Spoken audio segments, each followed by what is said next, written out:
मी light लावली, मी bulb लावलं, मी आधार card केले, मी रेशन कार्ड केले, हे राजकारणाचा मुद्दाच नाही आहे. एका प्रभागासाठी फक्त का उभे आहेत तुम्ही आता? हां, तर त्याचं कारण असं आहे की मी उभा नाही, माझे सर्व मित्र उभे माझ्या संग. तुमच्या डोक्यामध्ये विजन काय आहे महिलांसाठी आणि वृद्धांसाठी? महिलांना आरोग्यविषयी ज्या माहिती आहेत त्या मिळाल्या पाहिजेत, गव्हर्नमेंटच्या स्कीम मिळाल्या पाहिजेत आणि वृद्धांकरता तर आरोग्य कॅम्प आपण घेणारच आहोत. Voting I D, ration card याच्या अवतीभोवती देखील आजकालचं राजकारण फिरतं. तुमचं याच्याबद्दल काय मत आहे? समाजकारण किंवा राजकारण हे करत असताना हा मुद्दा होऊ शकत नाही. आज मी आहे संगमनेरमध्ये. संगमनेरमधील प्रभाग क्रमांक 14 मध्ये मी आज चर्चा करणार आहे संगमनेरमधील अपक्ष उमेदवार योगेश अशोक जाजू यांच्यासोबत.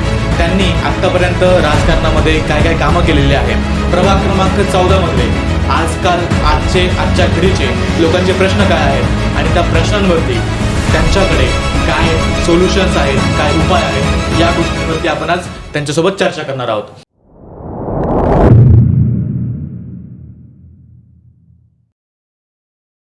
नमस्कार मंडळी, स्वागत आहे तुमचं बोल मराठी या यूट्यूब पॉडकास्टमध्ये. सर नमस्कार. नमस्कार आणि स्वागत आहे तुमचं बोल मराठी या यूट्यूब पॉडकास्टमध्ये. सगळ्यात पहिला प्रश्न मला तुम्हाला हाच आहे की तुमचा आत्तापर्यंतचा प्रवास कसा राहिलेला आहे? आत्तापर्यंत तुमचं जे राजकीय जीवन असेल, सामाजिक जीवन असेल, ते कशा प्रकारचं राहिलेलं आहे? पहा, आता राजकीय जीवन जो माझं स्वतःचं वैयक्तिक जर विचारलं तुम्ही, तर मी राजकीय म्हणताच येणार नाही मला. मी समाजकारण केलेलं आहे याच्या आधी. मी महेश नागरी पत संस्थेच्या माध्यमातून 2दा चेअरमन राहिलेलो आहे. आणि आज मी 2011 पासून तर आज 2025 पर्यंत मी संचालक देखील आहे व कार्यक्षम संचालक आहे मी तिथं. आणि त्या माध्यमातून अनेक लोकांचे प्रश्न मी जे येते आर्थिक हे सोडवण्याचा प्रयत्न केला व सोडवले देखील आहेत मी. मग ते माझ्या प्रभागातले असो किंवा अदर सगळ्या पूर्ण संगमनेर तालुक्यातले असो. तर त्या दृष्टीने मी भरपूर काही असं महेश नागरी पत संस्थेच्या माध्यमातून काम केलेलं आहे. त्याचप्रमाणे बाजारपेठ व्यापारी मित्रमंडळाचा मी माजी अध्यक्ष आहे व आता तिथला एक थोडक्यात असं म्हणता येईल आपल्याला का एकदम सक्रिय कार्यकर्ता आहे. जे एक छोटंसं मंडळ होतं त्या मंडळाला आज मी मोठं मंडळ मी स्वतःने केलं, माझ्या सर्व मित्रांनी मिळून आम्ही एक मोठं मंडळ तयार केलं की जे आज सर्व गावाचं मंडळ झालेलं आहे. त्याच्यात पूर्ण गावाचे लोक सदस्य आहेत, सभासद आहेत, व्यापारी आहेत, मित्र आहेत. तर या अशा पद्धतीने जे काम करत चालत असताना मला अचानक मागच्या पंचवार्षिकला स्वीकृत नगरसेवक म्हणून संधी मिळाली. त्या काळात देखील मी पूर्ण संगमनेर शहराचं जे काम होतं, काम म्हणण्यापेक्षा मला जिथून अनेक लोकांचे फोन आले की आमच्या प्रभागातले हे काम शिल्लक आहे, तर ते मी प्रामाणिक सोडवण्याचा प्रयत्न केला. आणि त्याच्यात मी जवळजवळ 80 ते 90% यशस्वी देखील झालो. ते एक सीमित प्रभाग पुरतं काम नव्हतं, तर पूर्ण संगमनेर शहराचं काम, पूर्ण संगमनेरसाठी होतं. तर त्या दृष्टिकोनातून मागच्या पंचवार्षिकला देखील मी भरपूर काम केलेलं आहे.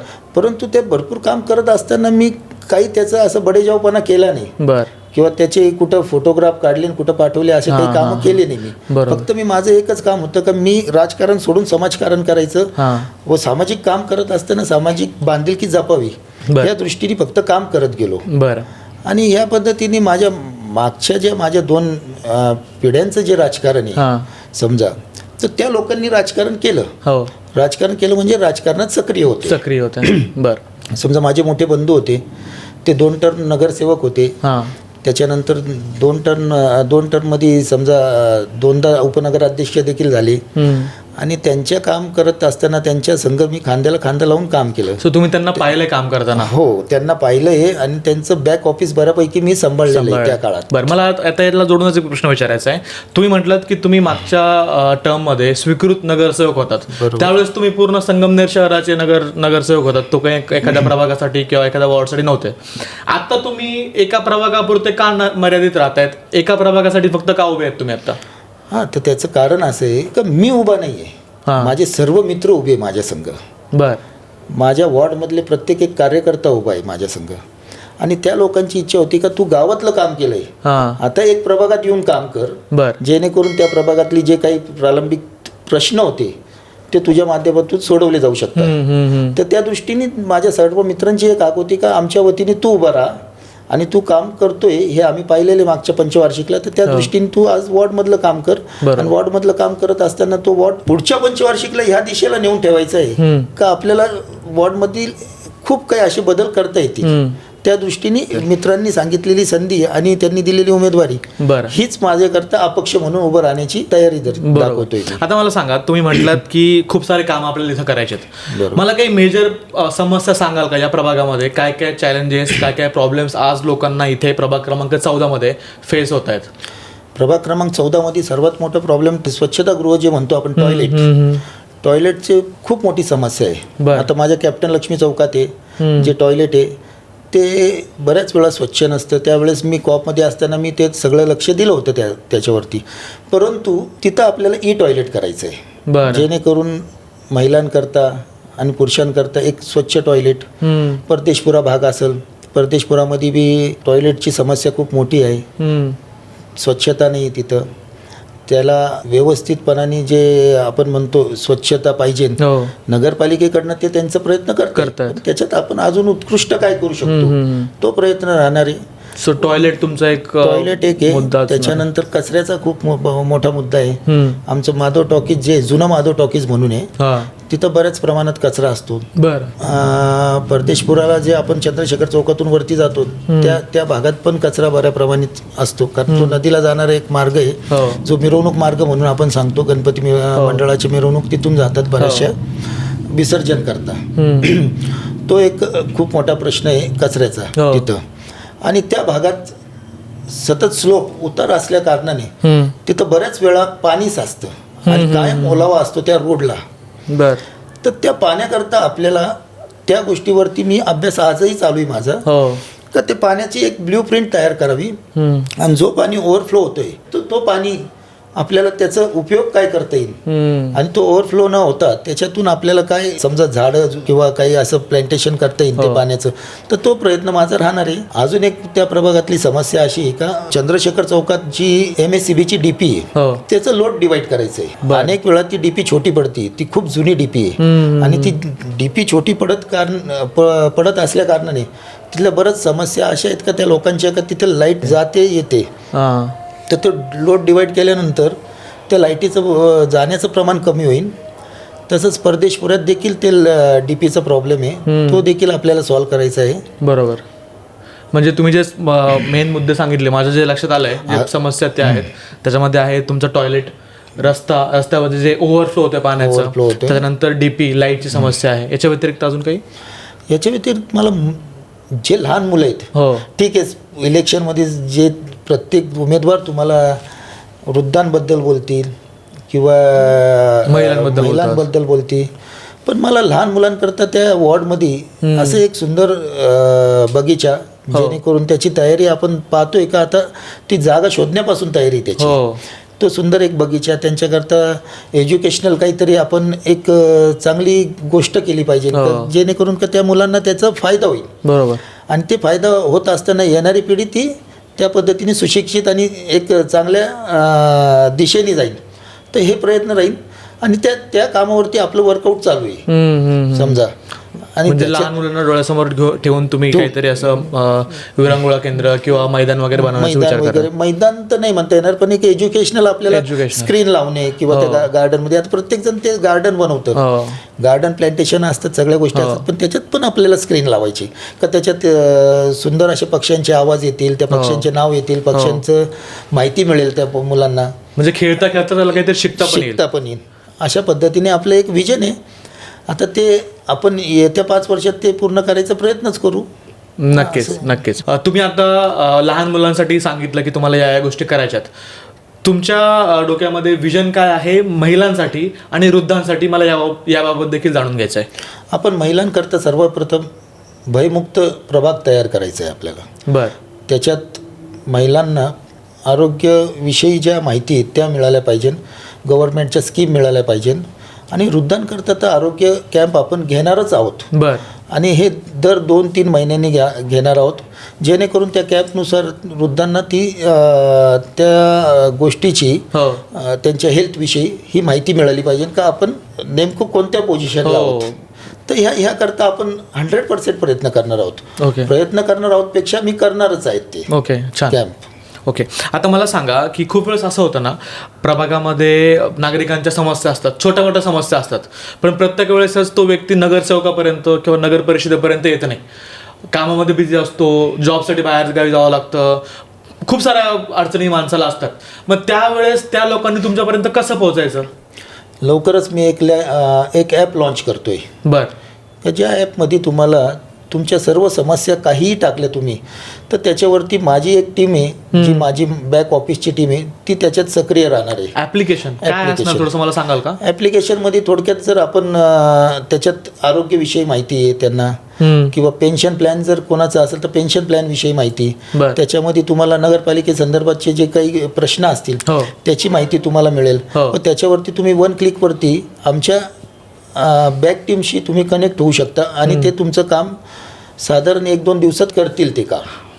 ठीक आहे. मला अजून एक समजून घ्यायचं होतं की खूप वेळेस असं होतं, काही वृद्ध व्यक्ती असतात, त्यांना ॲप्लिकेशन एवढं फ्रेंडली नाही आहे. राईट. मोबाईल ॲप्लिकेशन वापरणं किंवा क्लिक करणं त्यांना नाही समजत, किंवा खूप असे वरिष्ठ महिला किंवा पुरुषही असतात त्यांना नाही फ्रेंडली, किंवा ते स्मार्टफोन वापरत नाहीत, नॉर्मल फोन वापरतात कीपॅडवाला. मग त्या लोकांपर्यंत कसं पोहोचणार आपण? असं आहे, त्यांच्याकरता आपण टोल फ्री नंबर घेणार आहोत एक. बरं.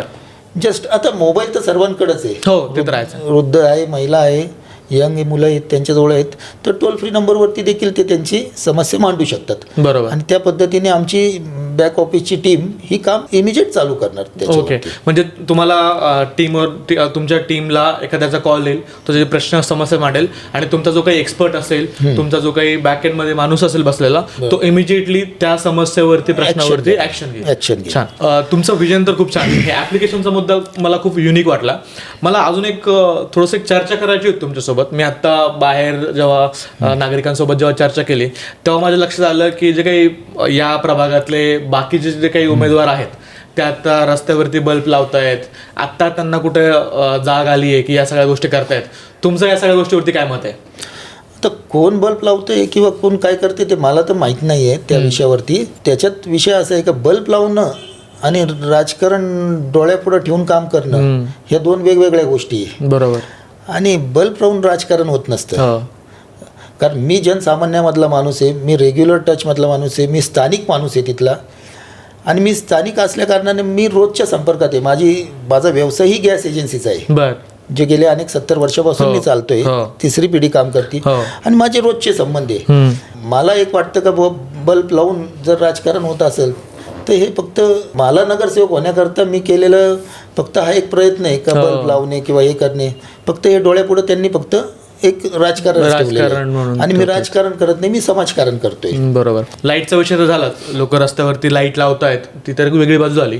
याला जोडूनच मला एक प्रश्न विचारायचा आहे की बल्ब वगैरे तर आजकाल उमेदवार लावतातच, त्याच्यासोबतच वोटिंग ID, रेशन कार्ड, याच्या अवतीभोवती देखील आजकालचं राजकारण फिरतं. तुमचं याच्याबद्दल काय मत आहे? आधार कार्ड, लाईट हे निरंतर प्रक्रियेचा भाग आहे. समाजकारण किंवा राजकारण हे करत असताना हा मुद्दा होऊ शकत नाही. बरोबर. आणि हे आपण जनतेवरती उपकारही करत नाही त्या गोष्टीचे. हे तर मीही काम केले, पण मी कधीही या गोष्टीची ब्रँडिंग केलेलं नाही. बरोबर. त्याच्यामुळे तो मुद्दाच असू शकत नाही. बरं. तुम्ही म्हणताय की तुम्ही काम केलंय, मला थोडंसं सांगाल की तुम्ही आतापर्यंत जनतेसाठी काय काय कामं केलीत? बरं. 15 वर्ष आधीची गोष्ट ही, 15 वर्ष आधी माझे मोठे बंधूही निलेश जाजू हेही नगरसेवक होते. त्या प्रभागात पाण्याचे टँकर, त्यावेळेस पाण्याची खूप टंचाई होती या शहरात. निळवंडे धरण नव्हतं, काही नव्हतं, पाणी चं प्रमाण 3-3, 4-4 दिवस येत नव्हतं पाणी. त्यावेळेस आपण आपलं स्वतःचं टँकर, कोणाचीही वाट न पाहता, त्यावेळेस आपण स्वतःचं टँकर आपल्या प्रभागात, काय आपल्या शेजारच्या प्रभागात देखील आपण फिरवायचो, व दिवसातून ते कमीत कमी 5-5, 10-10 ट्रिप मारायचे ते लोक. तर ह्या पद्धतीने आपण हे सगळं केलेलं आहे ऑलरेडी. त्याच्यानंतर कोविडच्या काळातलं काम असेल, कोविडच्या काळात आपण व्यापारी असोसिएशनचे अध्यक्ष असताना मोठे बंधू माझे, त्यावेळेस आपण अनेक ठिकाणी कोविडच्या काळात जे गरजू लोक होते त्यांना आपण अन्नधान्य, ग्लॉसरी किट उपलब्ध करून दिल्या होत्या. त्याच्याने मी देखील स्वतः त्या सर्व प्रक्रियेत होतो, बॅक ऑफिस मी सांभाळत होतो. त्याच्यानंतर कोविडच्या काळात जे आपण फवारणी करत होतो, आमच्या काही मित्रांचे ट्रॅक्टर होते, ते ट्रॅक्टर घेऊन मी स्वतः देखील या फवारणी केलेली आहे. परंतु हे काही बोलण्याच्या गोष्टी नाही, हे मी माझं कर्तव्य समजून केलं होतं. पण आता आजकाल काय झालं आहे का मी लाईट लावली, मी बल्ब लावलं, मी आधार कार्ड केले, मी रेशन कार्ड केले, हे राजकारणाचा मुद्दाच नाही आहे. जे मी करतोय ते मी करतोय आणि त्या गोष्टीची मी ब्रँडिंग करत नाही आहे. गेले अनेक वर्ष, 15 वर्ष त्या प्रभागात नगरसेवक होते, त्यांनी देखील काम करताना त्यांच्याजवळनं काम राहिलं तर तुम्ही केलं आहे का ते, असं मला कधी कधी जाणवतं. बरोबर. तर ते देखील काम करत होते, तर तुम्ही नवीन काम काय केलं, तर तुम्ही बल्ब बदलणं किंवा रेशन कार्ड बनवणं किंवा आधार कार्ड बनवणं हा राजकारणातला पार्ट नाही. बरोबर. माझं विजन ह्या पलीकडचं आहे, ह्याच्या पलीकडचं विजन आहे आणि ते मी माझ्या प्रभागात करणारच. बरोबर. की आता जर तुम्ही निवडून आलात तर तुम्ही सगळ्यात पहिल्यांदा कोणत्या समस्या नागरिकांच्या सोडवाल? सर्वच समस्या मोठ्या आहे आपल्याकरता, परंतु त्यातल्या त्यात सर्वात पहिली समस्या वृद्धांकरता आपल्याला आरोग्य कॅम्प ते चालूच करायचे लवकरात लवकर. लहान मुलांकरता एज्युकेशनल काय करू शकतो आपण, ते एक महत्त्वाचा मुद्दा आहे. आणि त्याही संघ आपल्याला ज्या आपण पब्लिकमध्ये ज्या शासकीय स्कीम मिळत नाही आहे किंवा शेवटच्या घटकापर्यंत त्या पोहोचत नाही, त्या पोहोचवायचं आपल्याला त्या आपल्या ॲपद्वारे किंवा टोल फ्री नंबरद्वारे पोहोचवण्याचा प्रयत्न करायचा आहे. बरोबर. तर सर, मला तुम्हाला एक शेवटचा प्रश्न असा विचारायचा आहे की तुमच्या प्रभागातील जनतेसाठी तुमचा शेवटचा एक संदेश काय असेल? शेवटचा संदेश इतकाच असेल का ज्या वेळेस मी निवडून येईन त्यावेळेस पुढच्या वेळेस पुन्हा एकदा तुम्हीच या मुलाखतीला असाल आणि त्यावेळेस मी नाही बोलणार, माझं काम बोलेल तुम्हाला. जनता मायबाप जी आहेत माझ्या संघ, हे देखील माझ्या संघ असतील आणि यांचा भरभरून आशीर्वाद माझ्याबरोबर राहणार आहे, तर ते तुम्हाला त्यावेळेस ध्यानातच येईल. सर, आता जनता देखील पॉडकास्ट पाहतीये, युट्यूबवरती आपला व्हिडिओ राहील पुढचे 5-6 वर्ष, 10 वर्ष नेहमीच राहील. नक्कीच. तुम्ही जे आता सांगतायत, लोकांनी परत 5 वर्षानंतर कमेंट करून बोलतील की हे कामं करायचेत, हे कामं करून दाखवायचे. नक्कीच नक्कीच नक्कीच नक्कीच बोलणार.